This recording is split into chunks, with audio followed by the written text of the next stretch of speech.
अब ये 1600-1700 करोड़ किसका है? ये 1600-1700 करोड़ है सुश्री ममता बनर्जी की पार्टी का, जो पार्टी के खजाने में है। तो ममता जी के इस खजाने पर गिद्ध दृष्टि आके टिक गई है। कांग्रेस की भी टिकी हुई है और अन्य लोगों की भी टिकी हुई है, जो फैक्शन है उनकी भी टिकी हुई है। वो सोच रहे हैं कि अगर हमें सिंबल मिल जाता है तो फिर पार्टी का अकाउंट भी हमें मिलेगा।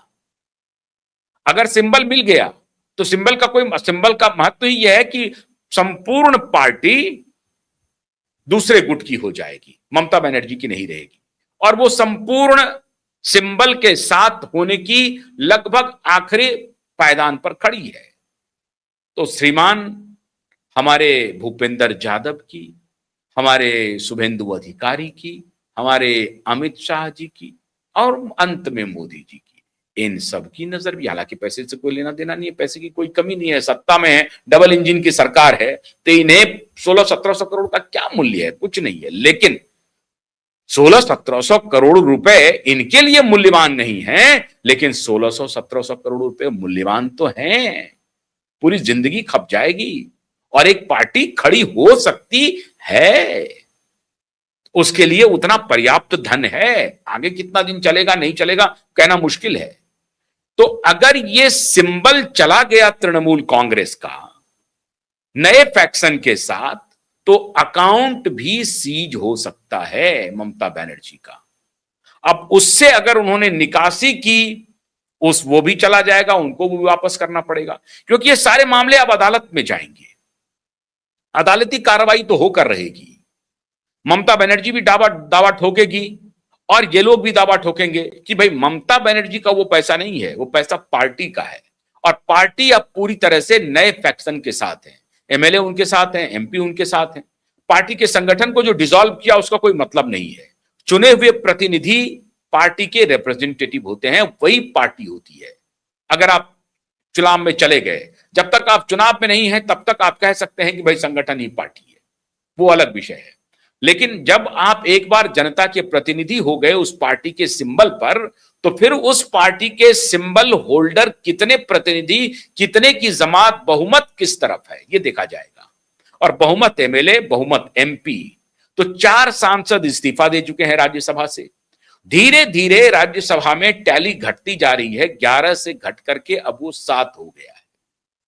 और ये 7 भी कब तक रहेंगे कहना मुश्किल है। कीर्ति आजाद का बयान आया है कि हमारे ऊपर दबाव बनाया जा रहा है, लेकिन मैं मृत्यु को वर्ण कर सकता हूं, लेकिन मैं ममता दीदी का साथ नहीं छोड़ूंगा। कोई बात नहीं, आप साथ मत छोड़िए, ये अच्छी बात है। एक क्रेडिबल पॉलिटिशियन की निशानी है कि कोई बात नहीं है, जिन्होंने हमें विपरीत परिस्थिति में मेरा साथ दिया, हम उनका साथ नहीं छोड़ेंगे। शत्रुघ्न सिन्हा भी कह रहे हैं कि विपरीत परिस्थिति में ममता दीदी ने हमारा साथ दिया है, मैं ममता दीदी का साथ नहीं छोड़ूंगा आखिरी दम तक। और वो कह रहे हैं कि यूथ आइकन है राहुल गांधी आजकल, उनके नजर में राहुल गांधी यूथ आइकन है, और यूथ आइकन के साथ अगर ममता दीदी का कोई कोलैबोरेशन होता है तो बहुत अच्छा होगा, इस तरह शत्रुघ्न सिन्हा कह रहे हैं।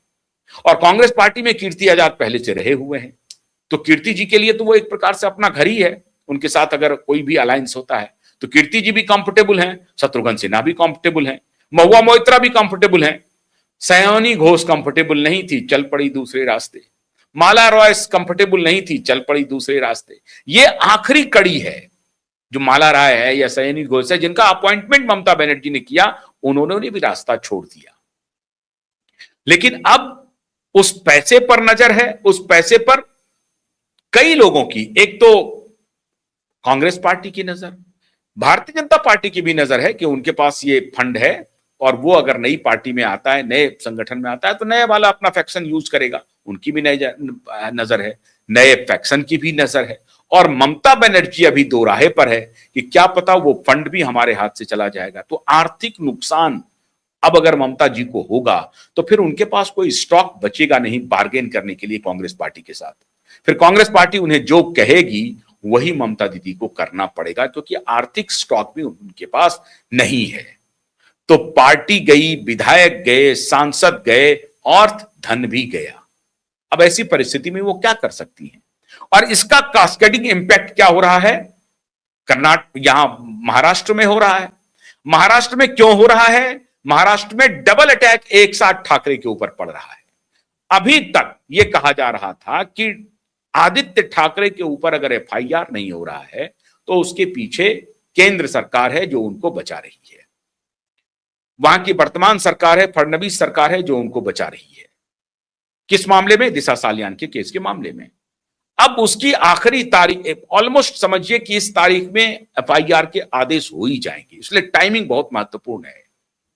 अब ठाकरे को लग रहा है कि अब शायद केंद्र सरकार ने एक प्रकार से सिग्नल दे दिया है मुंबई पुलिस को कि भैया तुम जो एफिडेविट दे रहे हो उसमें परिवर्तन कर लो, और तुमको जो एफिडेविट, ताकि तुम्हारी हंसाई नहीं हो, क्योंकि कोर्ट को अंततः आदेश देना ही है, तो तुम फंसोगे। तो हो सकता है कि केंद्र सरकार और राज्य सरकार दोनों ने क्लीन चिट दे दिया हो मुंबई पुलिस को कि भाई अपने को बचाते हुए रास्ता निकालो, हम तुम्हारा बचाव नहीं कर पाएंगे।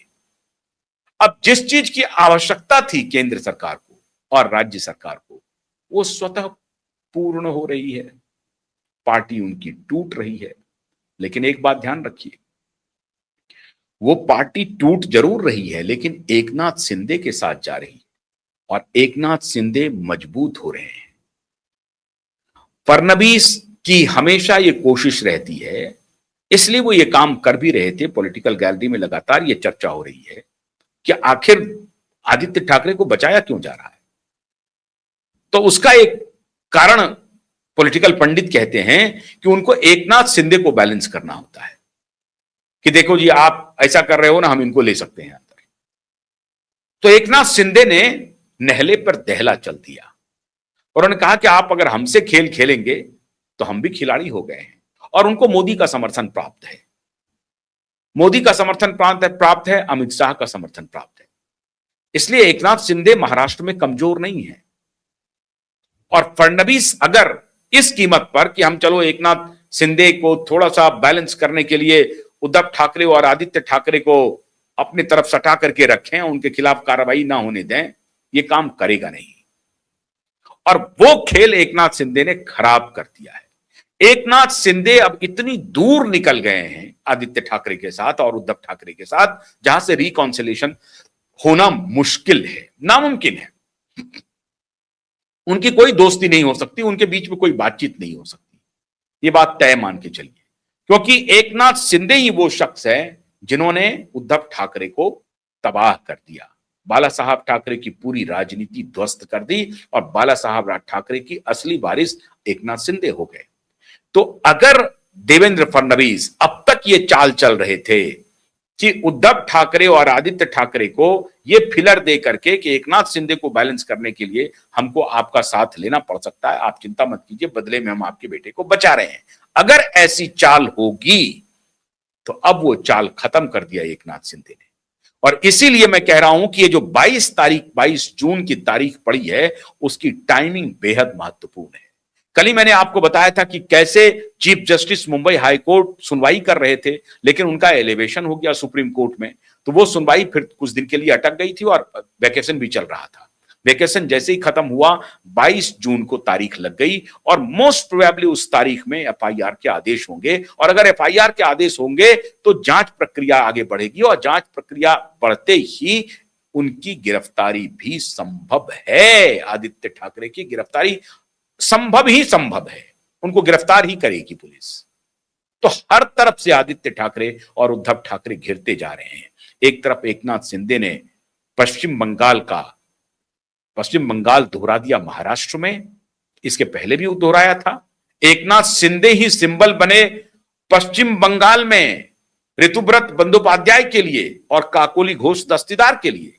एकनाथ शिंदे ही रोल मॉडल थे कि जब एकनाथ शिंदे बाहर आ सकते हैं, अपनी पार्टी बना सकते हैं और सिंबल ले सकते हैं, तो काकोली घोष दस्तीदार और ऋतुव्रत बनर्जी क्यों नहीं कर सकते? अजित पवार जब कर सकते हैं तो ऋतुव्रत बनर्जी क्यों नहीं कर सकते? काकोली घोष क्यों नहीं कर सकती? अब तीसरी कहानी यह हो गई है कि कल्याण बनर्जी कह रहे हैं कि या तो मुझे रखो या अभिषेक बनर्जी को रखो, वो अलग कहानी, पेच फंस गया है। तो कल्याण भी साथ छोड़ेंगे क्योंकि ममता अभिषेक को नहीं छोड़ सकती।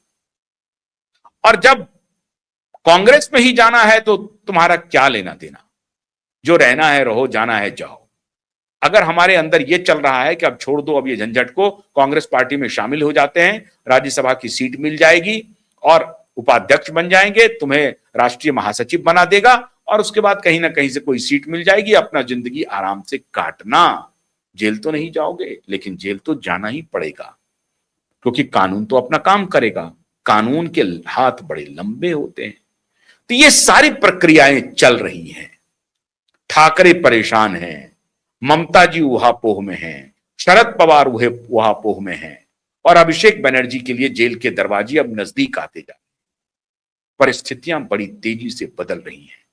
सभी पर हमारी नजर है और हम आपको डिटेल बताते रहेंगे। बहुत बहुत शुक्रिया। नमस्कार।